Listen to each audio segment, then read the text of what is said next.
Hello there and welcome to UBC News Tonight this Tuesday, the 23rd day of July 2024. On sign language, it is Senyemu Yusuf and I'm Rukidi Edward Kijanangoma, and we are coming to you live online and on air from Broadcast House here on Nile Avenue. Now, security personnel engaged in running battles with peaceful protesters marching to Parliament in an anti-graft demo. Several of these protesters were arrested as many were foiled from their move to access Parliament.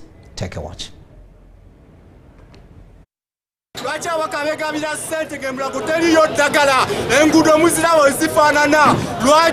Recently, a group of Ugandans who claimed to be concerned citizens announced a march to Parliament on social media as part of an anti-graft demonstration. This follows accusations of corruption in the August House, condemning it as a misuse of taxpayers' money. Parliament. March to Parliament. March to Parliament. March to Parliament. March to Parliament.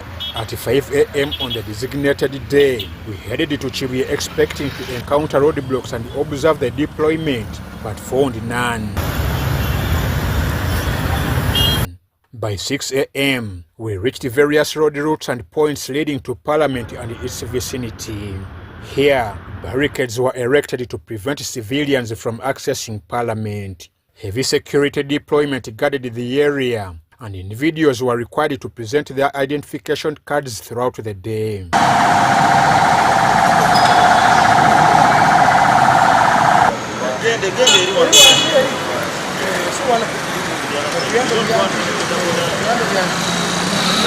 Along Ginger Road, military vehicles were on standby, though movement was normal. In Kabalagala, UPDF and police officers patrolled the area, causing business operators to hesitate opening due to threats. At Okerigi village in one of Kampala's suburbs, a section of youths were led by their councillors on their way to Parliament. Holding placards, they went along singing the Ugandan national anthem and mocking those they accuse of graft. We lay our future in thy hand. We end corruption. We end corruption. We end corruption. Era kyetugenda okuzzaako ffe nga bannayuganda buli MP buli minisita alidde ssente y'omusolo, buli MP oba minisita alidde corruption, akoraptinze ssente z'eggwanga ezandibadde mu ddwaliro, ezandibadde mu nguudo. Kyetugenda okuddako, tugenda kubalumba mu maka gaabwe, tugenda kujja gye bawangaalira abantu abo tusobole okulaba nti nno meseji yaffe etuuka nayo yennyini gye bawangaalira. Era ku buufu obwo nvumirira bakamishona yadde n'abaffe owaffe yalimu, era mwamulaba engeri ekibiina gye kyamukwatamu. Ffe ng'aba National Unity Platform tuvumirira enguzi. Almost halfway their destination to Parliament, they lost stand and took to their heels after learning they would be intercepted by the surveillance teams of enforcers. Armed security and police patrolled Central Business District, particularly Chikubo, Mini Press and Arua Park. Some protesters were arrested at Arua Park and detained at a local police post before being transported to the Central Police Station. But they continue to voice their concerns. Parliament, we are not hooligans, as they are saying. We are simply fighting for corruption. For anyone.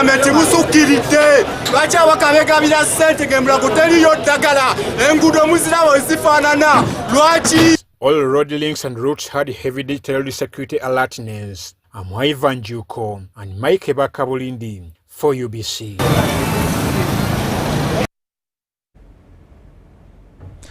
Juko and Mike, thank you so much for that story there. And we'll remain with the demo momentarily. And in an early morning joint, security agencies intercepted over 20 protesters were arrested before gaining access to Parliament. Police heavily deployed and maintained presence at all government institutions, including Parliament. Now, the protesters' march to Parliament was raising awareness about an end to rampant corruption. And as we hear from Justin Nakami, the heavy deployments followed an anticipated demonstration march to Parliament organized by groups seeking to express dissent against the increasing corruption in the country that was voiced on the X social media platform.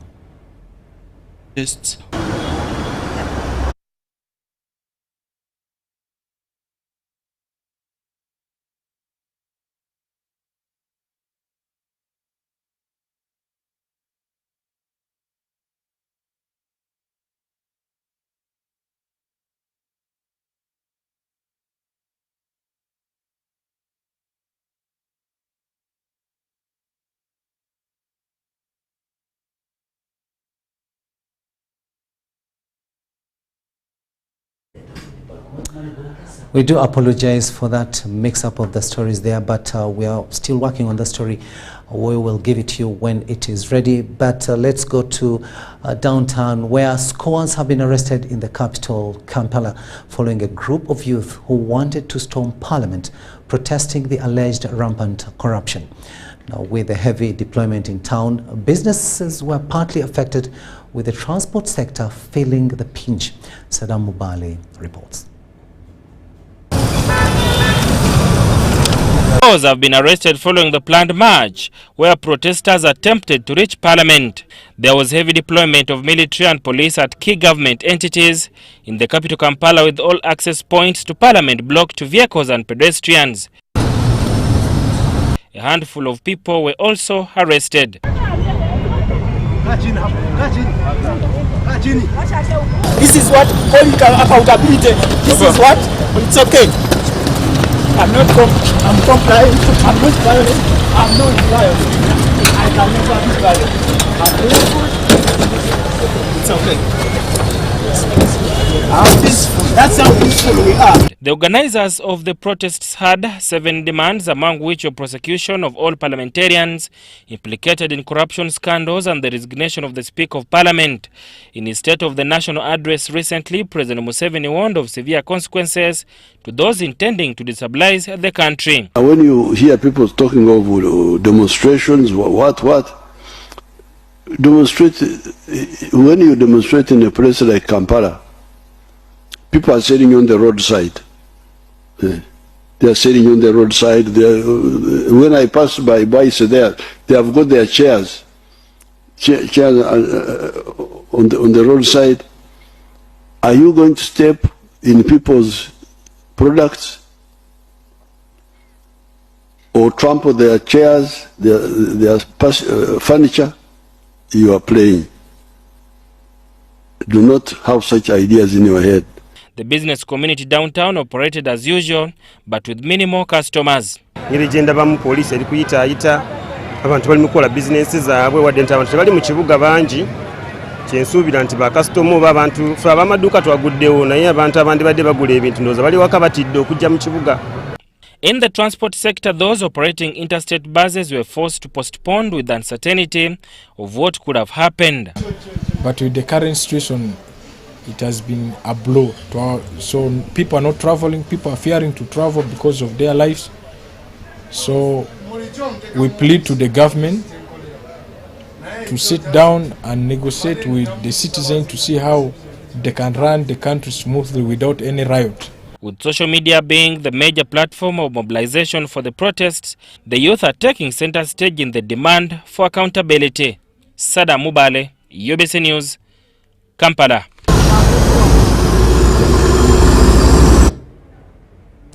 Thanks, Saddam, for that story there. Now let's go back to that story that we had earlier on introduced, and that was in an early morning joint security agencies interception.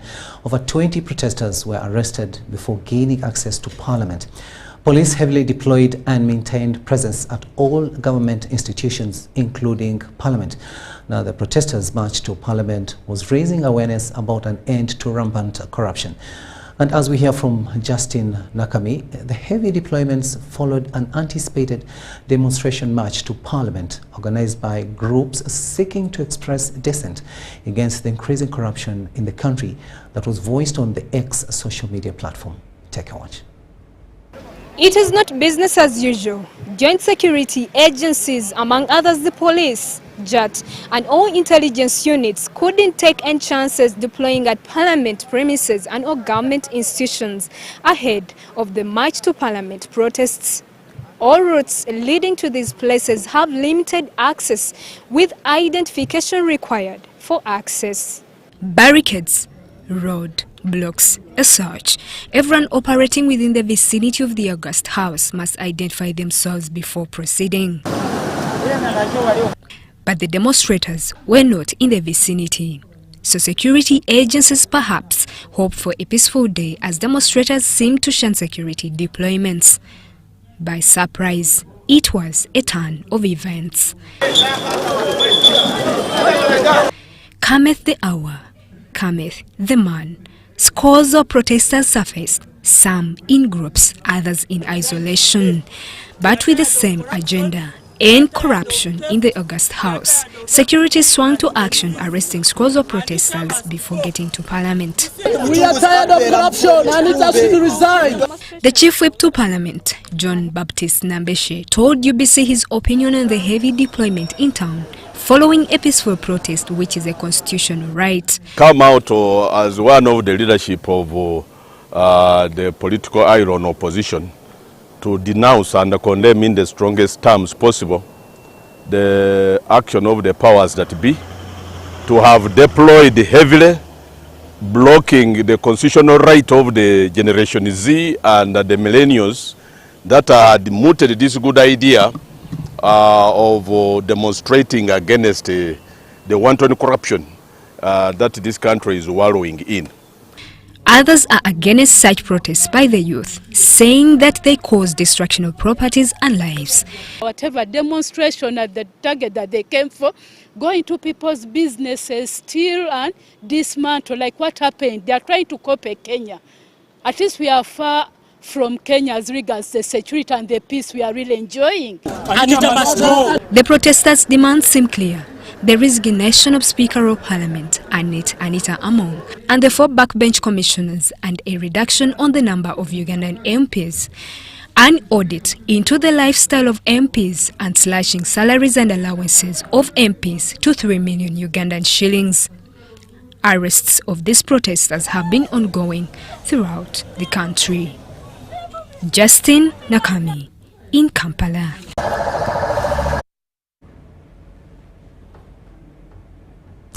Now, Uganda Law Society has condemned the manner security handled peaceful protesters against corruption who intended to march to Parliament and present their grievances to legislators. The Society President Bernard Owundo says they will commit legal support to arrested protesters and their intention towards fighting against corruption. Uganda Law Society has reported at least 46 anti-corruption protesters arrested by security. These were intercepted by security during a march to Parliament to express dissatisfaction on the alleged corruption within Parliament and other government offices.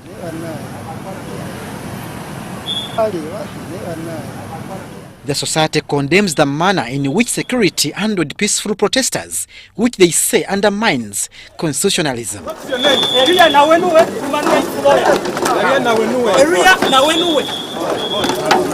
At least 20 lawyers have been deployed at a pro bono basis to ascertain and avail legal assistance to those arrested during the protest. Based on the arrest, the numbers that we have are about 42. We have 37 who are at Central Police Station, and then we have 5 who are held at Ginger Road Police Station. So we are waiting to see.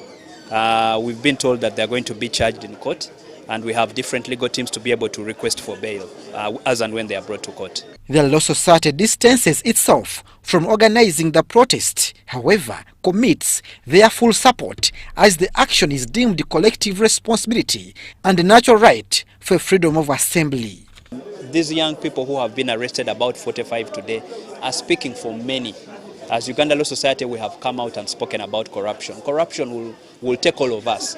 It is a deadly evil that should not anyone, any willing, meaningful Ugandan should actually stand up against corruption.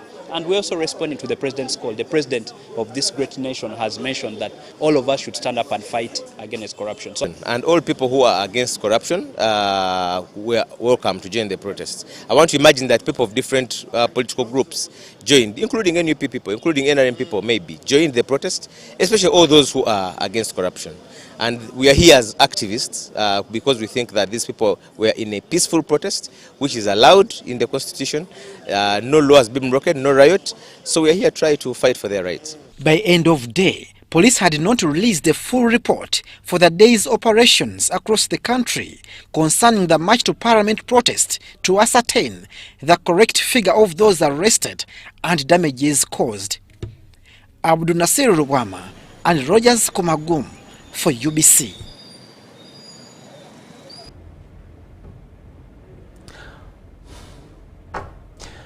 The Deputy Speaker of Parliament, Thomas Tayebwa, has advised people who planned to take demonstrations to take petition to Parliament to officially write to the leadership of Parliament during a parliamentary sitting where the leaders of opposition, Joel Senyonyi, claimed that Parliament has exhibited double standards, citing the discrimination of youth protesters against corruption who have been arrested from different parts of Kampala as they marched to present their petition to the Speaker of Parliament. Farida Nafka reports.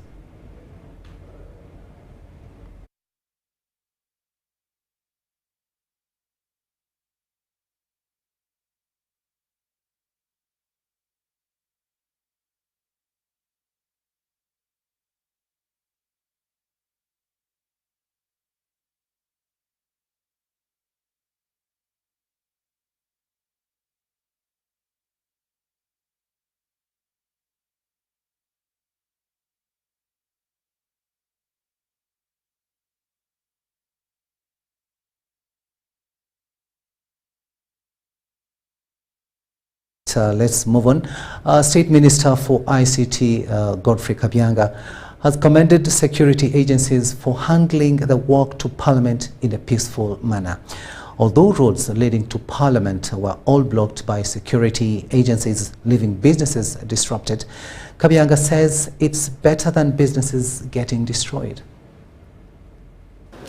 Security cut off all roads leading to Parliament and surroundings. A group of unknown youth was planning to walk to Parliament protesting what they term rampant corruption by government officials. State Minister for ICT Godfrey Kabyanga commended the security agencies for handling the protests peacefully. But our security agencies are handling the situation in a very calm manner, and I would like to give them credit for that. He encouraged the youth to dialogue with the Speaker and the other authorities on the matters of corruption. Because what the youth are demonstrating against is what government is fighting right now. The president has condemned corruption. He has even promised to crush the corrupt. And therefore, when the youth come in to say, we are also in for that, want to fight corruption, then I just see as if the future of the country is bright. With what happened in the neighboring Kenya, where the youth walked to Parliament and vandalized the house, the minister says it's not a matter of copy and paste. The Kenyans moved to Parliament, then Ugandans shouldn't also move to Parliament in the same way. There is no copy and paste in these issues. Kenya and Uganda are two different countries, different dynamics, different environments, different approaches to some of these issues. For us here, we are open to dialogue, and therefore we should always use dialogue to sort out our issues. Philip Aguta for UBC News in Kampala.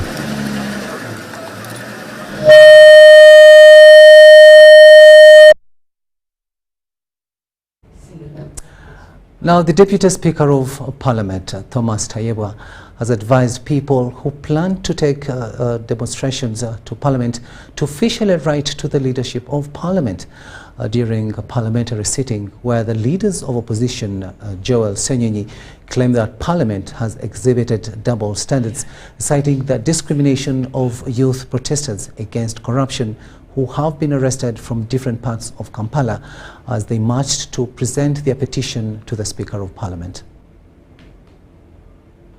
Parliament has resumed business Tuesday from recess, and despite other business on the order paper, members of Parliament directed the debate to the youth protest against corruption that have failed to succeed despite attempts by the youth. The Leader of Opposition of Parliament, Joe Senyonyi, raised this issue, saying there seems to be double standards in Parliament, citing some demonstrators from Remiaga who were allowed into parliamentary premises while the youth were not given the same treatment. People who, as we have been witnessing, have been coming to Parliament in similar fashion with placards, marching, saying they have concerns about corruption in Parliament and elsewhere, and they were coming in similar fashion, like those ones, to come and raise their concerns here in Parliament before us and before you, Right Honourable Speaker.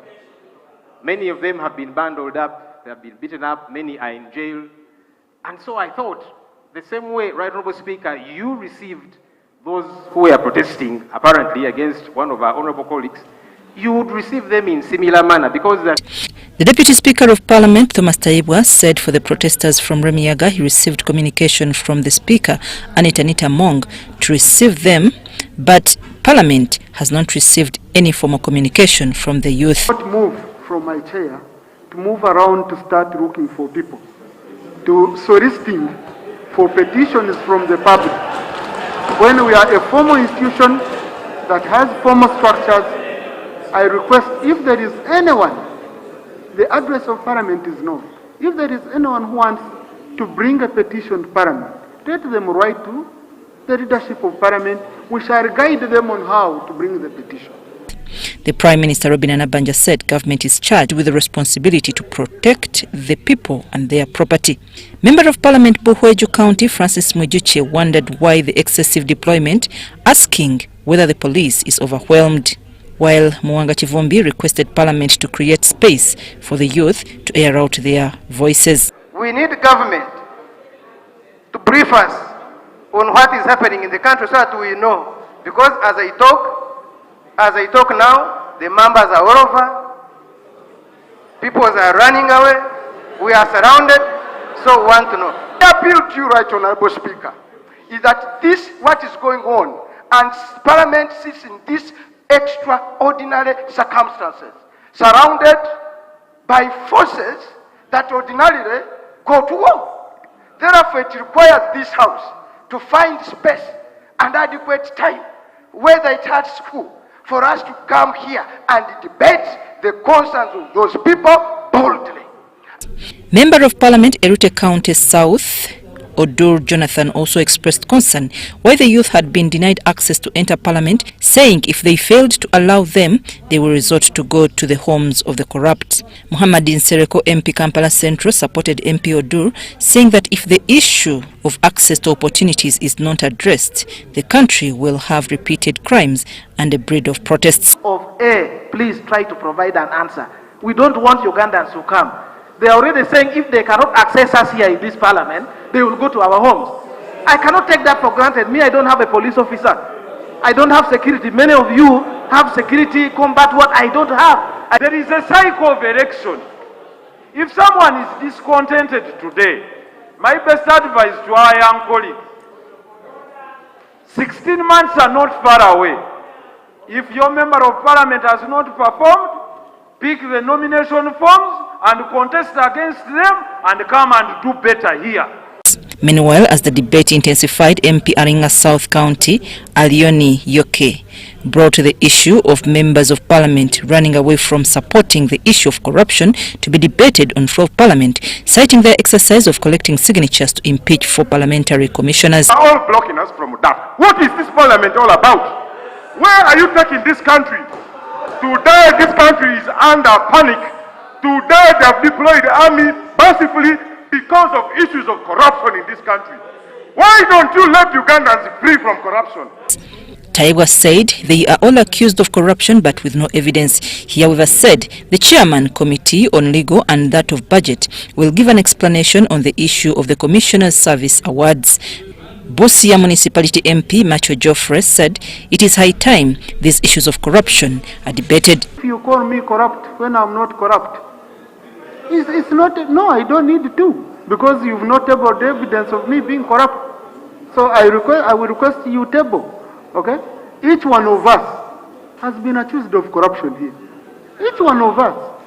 I know, even some members who are raising the highest voices, they have been accused of corruption. But Mr. Speaker, they are speaking about the Speaker, about the commissioners, about you. We also have the writings on the wall speaking about the law, 1.7 billion. And truly I want to agree with you that almost everybody is talked about. Even Honeberion, it is known one time they spoke about him. Nafka Farida and Gloria Gwitabinji. Now, the Attorney General, Chiriowa Chwanuka, has warned members of Parliament against interfering with matters in court. Chwanuka responded after a wide cry by a section of the opposition members, led by the leader of opposition, Joel Senyonyi, that 3 members subscribing to the National Unity Platform NUP party were arrested and remanded. Members including Francis Zake, Tebandeke Charles and Hassan Chirumira were arrested on Monday as security blocked the National Unity Platform party from holding a press conference. Now, the House resumed on Tuesday and the matters were fronted in a session chaired by the Deputy Speaker of Parliament, Thomas Tayebwa. Open! Open! You jump there! Open! Open! Open! You jump there! Acting like machines. Human behave! The leader of opposition in Parliament, Joel Senyonyi, informed the House, chaired by the Deputy Speaker Thomas Tayebwa, of 3 members of Parliament who were on Monday arrested and remanded after security blocked a press conference of the National Unity Platform Party. The MPs in prison include Francis Zake of Mitiana Municipality, Hassan Chirumira of Katika South, and Charles Tebandeke of Bale County. I think it would be a good thing for government to help us understand the seeming double standards there are, because several other political entities keep operating. The Prime Minister Robin Anabanja disputed the LOP's submissions, justifying with the constitutional provision allowing the security sector to prevent a suspected crime. You know, these legal people think for us we don't read. The government of Uganda is charged with the responsibility to take care of security of people and persons and their property. And so it is under that some of our colleagues are under detention. But the law is clear. There was chaos in the House which convened amid a high tension after the wide security deployment blocking a section of the dubbed youth who had wanted to march to Parliament to present a petition. There were no evidence. If someone is moving to attend a press conference, what evidence do you have that the person wanted to disorganize the government? The Deputy Speaker Thomas Tayebwa informed the members who had turned to be compulsive talkers, throwing verbal attacks against others to press a pardon button, as the House is yet to consider the recent State of the Nation address by the President, which contained all the demands fronted. Because when it comes to issues of colleagues here, we are all endangered species. In all this we are doing, if the thinking is that some are going to come out clean and others dirty, I can tell you we are all in trouble. If we are to sink, we shall sink together. Tayebwa later allowed the MPs to continue with the discussion after the matters on the order paper were exhausted. Maugala County MP Goreti Namuga narrated the event which led to the arrest of the 3 NUP party MPs. Mr. Speaker, are we proceeding very well? No. If we sit in this house when the law is totally being disbanded, we are acting out of the constitution, outside the law, right, Honorable Speaker. Is it intentional? The Attorney General Chiriowa Chwanuka reminded the MPs of sub judice of court. The arrested MPs were arraigned in court and remanded to Luzira prison. Chiriowa Chwanuka asks that the law is respected to take its course. So in an attempt to think that you're doing them a favor, you may actually do them a disservice. So when these matters are in court, when you stand here and say this person was doing this and this and this, you have no idea what this person has told the police he was doing. So you may actually do them a disservice. The interpretation of the powers of the police was also a concern. MP for Remiaga County Theodore Sechkubo alleged that the MPs were arraigned in court beyond the illegal hours, to which the Attorney General responded. Colleagues, we are leaders here. For someone to say here that people were presented in court at night and remanded is wrong. You know? No, because court has working hours. Is that police is drifting away from the guidance of the Constitutional Court in the conduct of their affairs. And I think that's where the problem is. For example, the issue of meetings of political parties are outside the purview in terms of notification. The Deputy Speaker, Thomas Tayebwa, has interested the members to await a business committee meeting which will handle a way forward to the concerns of the MPs. Daniel Mugoya, Gloria Gitabenji, UBC News. From Kampala.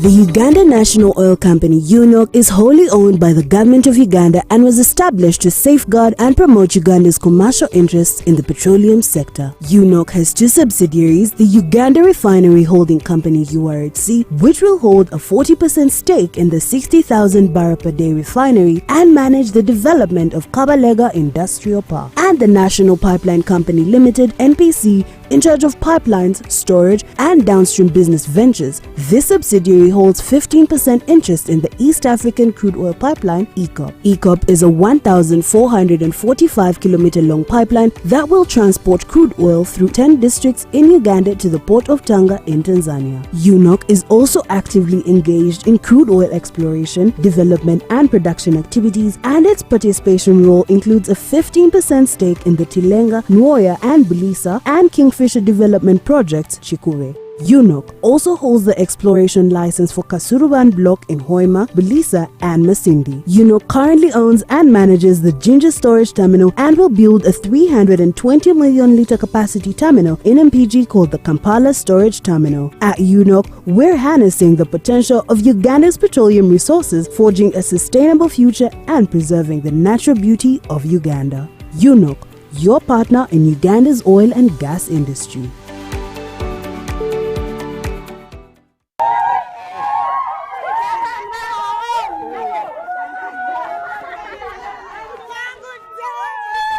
Amanya gange nze Namtebi Sharon nga nkolera wano wennyini Saka Kirombe oba Makindye.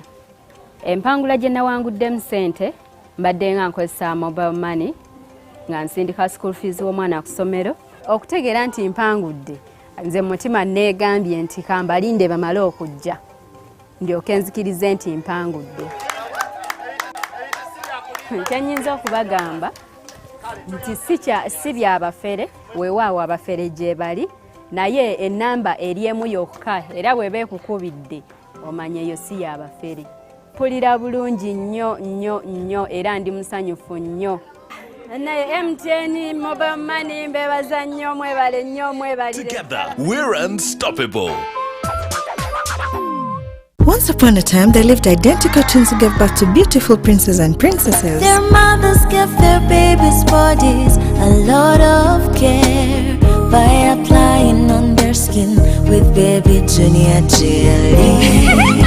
So dried their targets and everyone would admire their glowing skin. Fun fact, baby Junior prevents diaper rash, dry and sensitive skin. Moms all over Africa love baby Junior jelly. Baby Junior's the skin. No more worries anymore.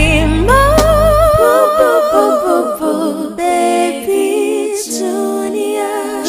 Baby Junior. Gold. We all want it.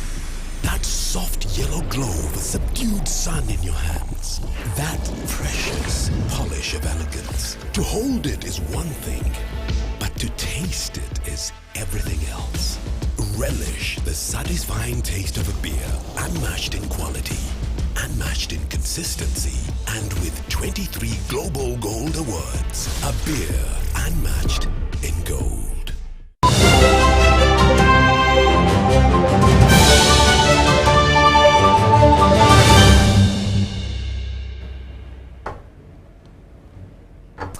Welcome back from that break, and this is News Tonight here on UBC TV. Moving on now, and citing the Constitution, the Public Order Management Act 2013, and constitutional court rulings on freedom of expression and assembly, legal experts have condemned security operatives' actions against Ugandans protesting against corruption. They say the law provides for security operatives giving protection to those who wish to participate in any procession or assembly. We have more in this story. In the 2005 constitutional petition in Mwanga Kivumbi versus Attorney General, the court held that the powers given to the Inspector General of Police to prohibit the convening of assemblies or processions was in inconsistency with Article 29(1)(d) and E of the Constitution. Article 29(1)(d) and E provides that every person shall have the right to freedom of assembly and demonstration, together with others, peaceful and unarmed. Justices further declared that Section 23 of the Police Act was also null and void. Last year, the same court declared Section 5 and 10 of the Public Order Management Act of 2013 null and void, as it was contravening Article 29(1)(d) of the Constitution of Uganda. Uganda is obligated to protect the rights of freedom of speech, expression, and assembly of all persons. On several occasions, security operatives have been seen in running battles with Ugandans who try to express their rights under Article 29(1)(d) and E of the Constitution. Simply fighting for corruption. For anyone.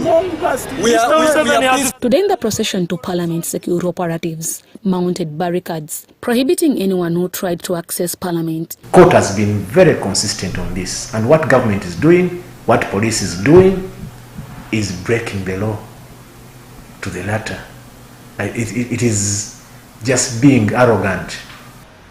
The police should simply follow the law. That's what should be done. Regulate the processions. In fact, let me use facilitate the processions. Work together with the people who want to form this procession, work together and facilitate their movement to Parliament. The Inspector General of Police or any other police officer delegated has no authority to prohibit these rights. On several occasions in such alleged peace assemblies and demonstration, this has seen those involved interrupting the rights of others, including harming them and destroying property. And it's very apparent. Why would you believe that any gathering, save for those by the ruling regime, would turn violent? And why would you anticipate violence before any iota of evidence at a given gathering? So the purpose of police detectives is to be able to detect those kind of people in advance and be able to uproot them. But to simply sit in a police office in Naguru and say, now I prohibit this because there is going to be looting, we have now got intelligence, then obviously you must have more information about that looting and you can be able to contain it. Lawyers say it's prudent to follow the provisions of the law. And police not seeing citizens as opposition to police or opponents, that whatever opposition that is coming up against anything in government is an opposition to police. Police is seeing the people as an enemy. There's need to be a discussion and discourse on how police should conduct itself in a democratic society. If the younger people are concerned about corruption and they want to draw attention to corruption, it is in the interest of government to listen and see how powerful this demonstration, this procession is. Is it just a few people or is it a big number of Ugandans who want it this way? And that will guide the government on how to react. They also give views on what should be done to address the vice of corruption in the country. If the leaders can show they are committed to the fight, they will get the support of the people, and we shall really reduce this corruption. Beyond Ugandans, all stakeholders, we believe people listening, religious leaders have a following. This discourse should go to churches. Traditional leaders have a following. They should play their role. Police force under Article 212 of the Constitution is mandated to protect life and property, preserve law and order, prevent and detect crime. Deborah Namamonde, UBC News. Chira Municipality Member of Parliament Ibrahim Ssemujju Nganda called off the planned walk to the National Environment Management Authority NEMA head office in Kampala due to the heavy security deployment in the city. Ssemujju, with affected residents of Kasokoso and other 12 villages, were planning to walk to NEMA offices protesting eviction of people they have deemed to have encroached on wetlands. By 10 a.m., the Kira Municipality MP Ssemujju was still at his residence with no deployment around his home. Ssemujju had planned to walk with Kasokoso residents and other 12 villages affected by NEMA evictions over wetland encroachment. Ssemujju says they couldn't proceed due to deployments in town. And some of the people that I wanted to read are ordinary people, women with children. For me, you know, if I was reading myself, I would be on the road. Because I don't fear if you want to arrest me, you can arrest. If you want to kill me, you can kill me. But the people I'm going to read, I don't want their matter politicized, because this is a matter of life and death. So I don't want to appear like I am extracting some political gains out of it. So we had planned to go and get them listened to. Unfortunately, the circumstances in town cannot afford. So that's why I'm still here. So if the NEMA says they are around, and the circumstances are not threatening, maybe we'll regroup and go. But if not, then we will have to schedule and go another time. Okay. In his recent address, President Museveni insisted that wetland encroachers should leave without compensation, but Ssemujju says the evictions will not go on if there is no compensation for the affected people. When you go to buy a piece of land in a settlement, you will not know that this settlement has issues. So you are now punishing almost the third generation. The first people may have gone sold to a second group and then the third party. And that's why government needs to be very careful when you are dealing with people who are in what you describe as wetlands, because you don't even know how they came, how long they have stayed there. I have a man who confronted me the other day and he said he has lived there for 27 years. So the best that government can do in the circumstances is to compensate people, allow them to relocate to other areas, and then fence off those areas and make sure they are never encroached on again. He says they will fix another date to take their petition to NEMA offices. Philip Aguta for UBC News in Kampala. Now, the National Resistance Movement is mourning its vice chairperson for Karamoja sub-region, Simon Peter Aleper. Aleper, whose body is now at Mulago Hospital mortuary, succumbed to a road accident along Mbale-Iganga Highway in the wee hours of Tuesday morning. The NRM Secretary General Richard Todwong says the death of Aleper leaves a big vacuum in the party. Henry Okrot reports.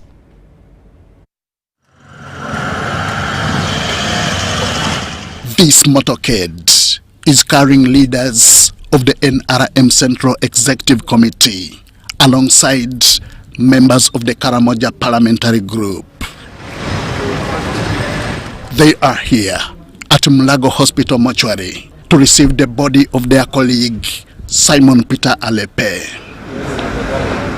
The NRM National Vice Chairperson for Karamoja Sub-Region died in a motor accident along Mbale-Iganga Highway. The body, initially kept at Iganga Hospital, left for Kampala at about 11 a.m. A somber mood from especially the deceased's children welcomed the remains of the fallen politician.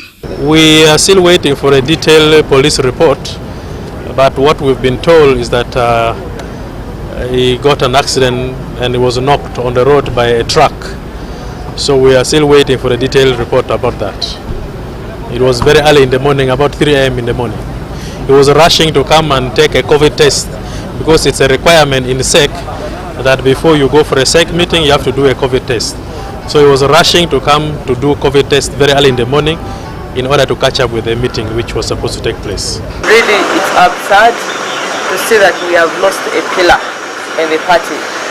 He has been so intelligent, so assertive, so open-minded. When I moved the motion in the 6th Parliament for the disarmament of Karamoja region, he was one of the researchers who supported my motion, working very closely with Honorable David Pulkon. It is an irreplaceable loss to all, including Karamoja, NRM, and the people of Uganda. It is very sad. It is very unfortunate.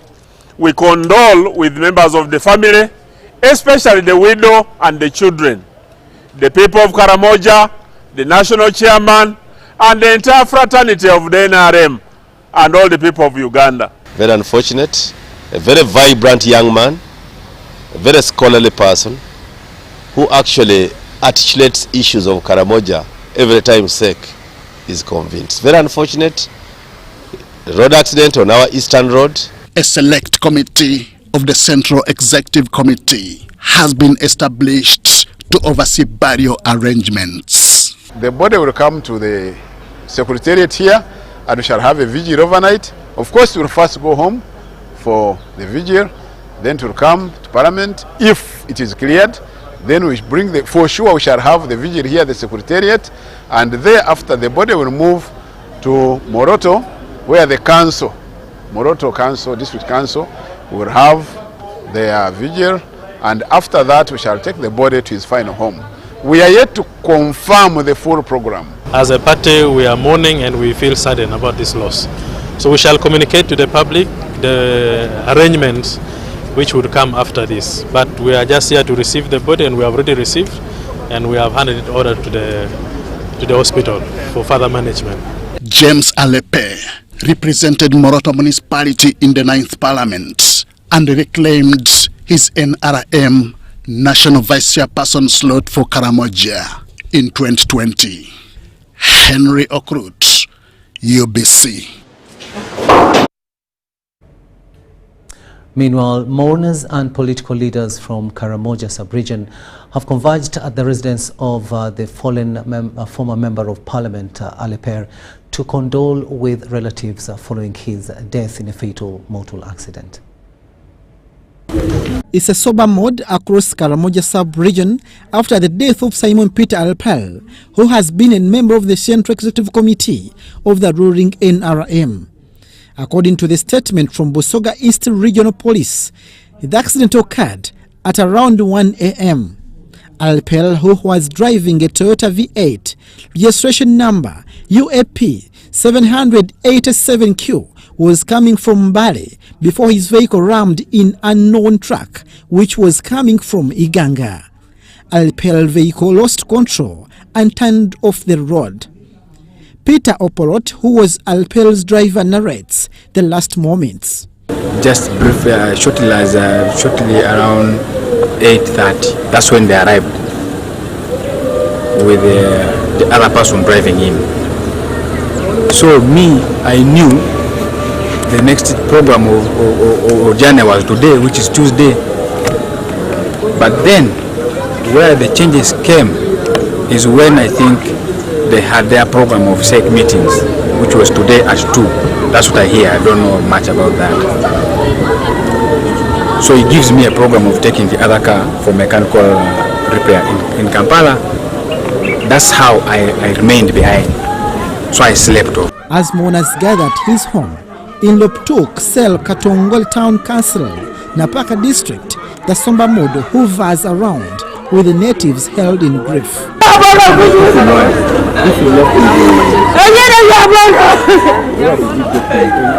Moroto District NRM Chairperson Michael Atel Loko and Moroto District Speaker Caesar Akol Abura says the late Alpel was the coordinator of Tipith and Tori in Tapak sub-county. We have lost him. He was here on Saturday. We had a meeting on the issue of Tororo Clinker Factory. He came to harmonize the local people so that by yesterday we would have gone to sign the sale agreement of where Tororo is building the factory. But it's unfortunate he has died. We were meant to travel with the late yesterday for a meeting on Wednesday in Kampala on the issues of investments in Moroto. And we were supposed to meet about 3 ministers on the same. Unfortunately, we had different competing priorities that could not allow us to travel at the same. Former Napak District Chairperson Joseph Lomunyang and Moroto District Deputy RDC Justin Tuko Sam describes as distinguished leader who had his country at heart. Because we knew him as a person who is very instrumental and candid, was to ensure that Karamoja equally is recognized as a region. And that Aspro could come to Moroto and don't call and ask about the progress of government programs. Alpel was the NRM Vice Chairperson for Karamoja sub-region. In 2022 NRM primaries, he lost the NRM flag bearership for Moroto municipality to Francis Adomero Lika. Alpel was Moroto municipality member of parliament from 2011 to 2016. He was the brain behind Karamoja Professions Body.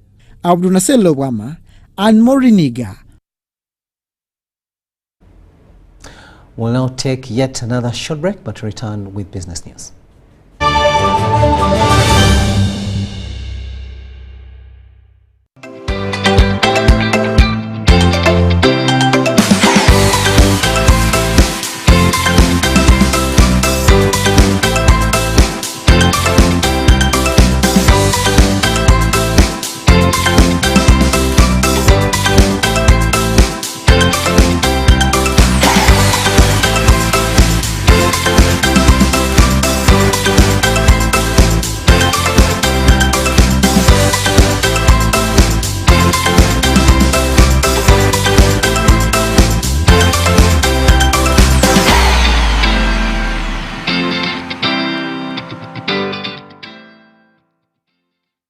Predict the outcome of 10 football games and win big with tickets at only 500 shillings. Play for this Friday's draw to stand a chance to win big with Sports Stake 10.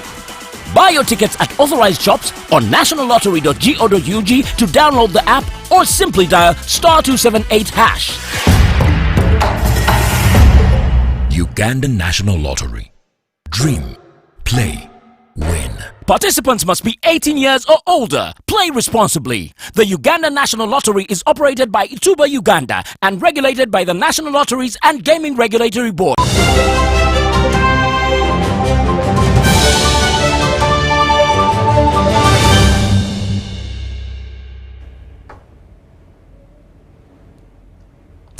Welcome back. Let's have a look now at the latest in business. Uganda Development Bank has reported a net profit of 49.8 billion shillings in year 2023. Now this marks a 17% increase from 42.6 billion shillings recorded in 2022. Dennis Tikoa reports. Profit, which I think it had never made before, as it is now. Uganda Development Bank's 49.8 billion shillings net profit registered in 2023 highlights its pivotal role in fostering economic resilience and sustainable growth across all key sectors of the economy. Despite this robust performance, the Finance Minister, Matia Kasaija, emphasizes the need for the bank to be more publicized to reach potential customers throughout the country. When a business is doing very well, the business must expand. The bank is doing very well, excellently.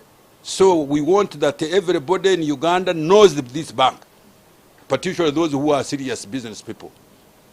So that's why we agreed that we are going to taking the bank to the people by opening branches.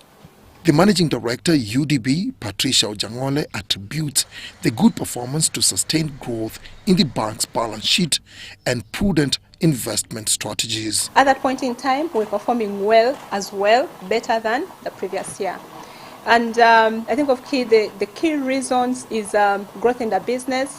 When we get more funding and we deploy this funding prudently, we are able to generate a larger economic impact. We are able to make more money. We continue processes around cost containment, running a very efficient operation. In 2023, Uganda Development Bank disbursed 609.9 billion shillings, growing its gross loan portfolio by 24%. We undertake our potential beneficiaries through a process of project readiness. So it should not be the case that when we get businesses come to us, we shun away from supporting them because they are informal, they are not registered, they don't have financial records, they don't know how to run their businesses, etc. So our approach is to handhold, walk hand in hand with all the potential businesses. The fact is, most of the people that would come to us for funding would not be ready. Dennis Igor for UBC News.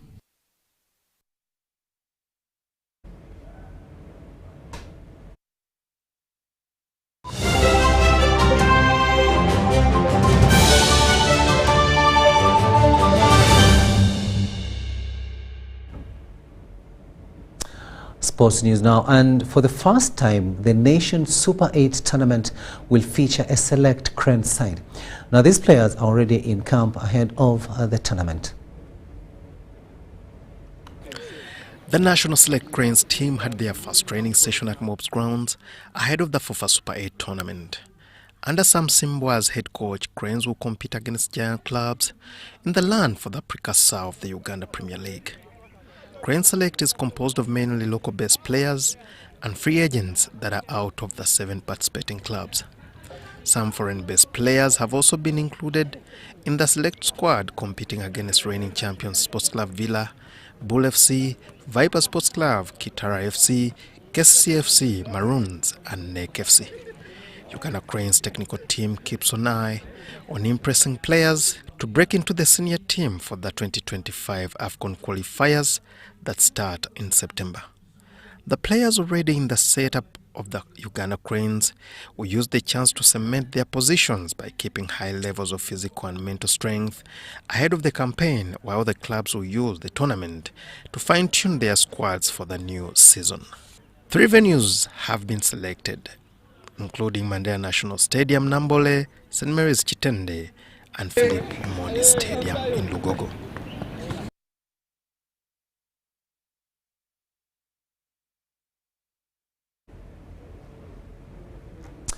Eamon Ngabo reporting there, and that story brings us to the end of this first edition of News Tonight here on UBC TV this Tuesday, the 23rd day of July 2024. Thank you so much for having kept us company. Our next bulletin comes your way at 10 p.m. On sign language, it has been Senyamo Yusuf and I'm Rukidi Edward Kijanangoma wishing you a good night, but I'll leave you with Ainebiona Jasper with the weather forecast for tomorrow. Again, we welcome you to our daily weather reports from the Uganda National Meteorological Authority. I'm Jasper Aineviona. In the morning, most parts of the country had hazy conditions together with cloudy conditions, but we also observed light rains that were received in different parts of the country. And for the satellite capture today, we still have the winds that are coming from the Indian Ocean blowing towards our country, contributing to the light rains that are being received across our country. Let's have a look for tomorrow's weather forecast. We are anticipating light rains across Kampala, Nakasongola, and the rest we are anticipating partly cloudy conditions. As we continue to the eastern parts of the country, we are anticipating light rains that are likely to prevail. And also when we continue to the western parts of the country, Masindi is likely to have light rains and the rest partly cloudy conditions will persist. As we continue to the northern stretch, we are anticipating light rains that are likely to prevail the entire region. And later in the afternoon, Kampala is likely to have light rains and temperatures will be around 28 degrees Celsius. And also in Nakasongola, light thunder rains will be expected. Temperatures will be around 29 degrees Celsius. While Masaka, it will be partly cloudy and temperatures will be around 28 degrees Celsius. For the eastern stretch, we are anticipating light rains the entire region and temperatures will be around 28 degrees Celsius to 29 degrees Celsius in the afternoon. For the western stretch, we are anticipating light rains around Kasese as well as Masindi, and temperatures will be around 30 degrees Celsius to 28 degrees Celsius, while in Barra it will be partly cloudy, and also in Kigezi Highlands, and temperatures will be around 25 to 29 degrees Celsius across Barra. As we continue in the afternoon, the northern part of the country is expected to have the light rains the entire region, and temperatures will be around 28 to 27 degrees Celsius. As we cross to the globe, Kyle is likely to have partly cloudy conditions and temperatures will be around 40 degrees Celsius, and for Dubai it will be sunny and temperatures will be around 40 degrees Celsius. Thank you so much for watching our daily weather reports. For more information, our website is always open. Good evening.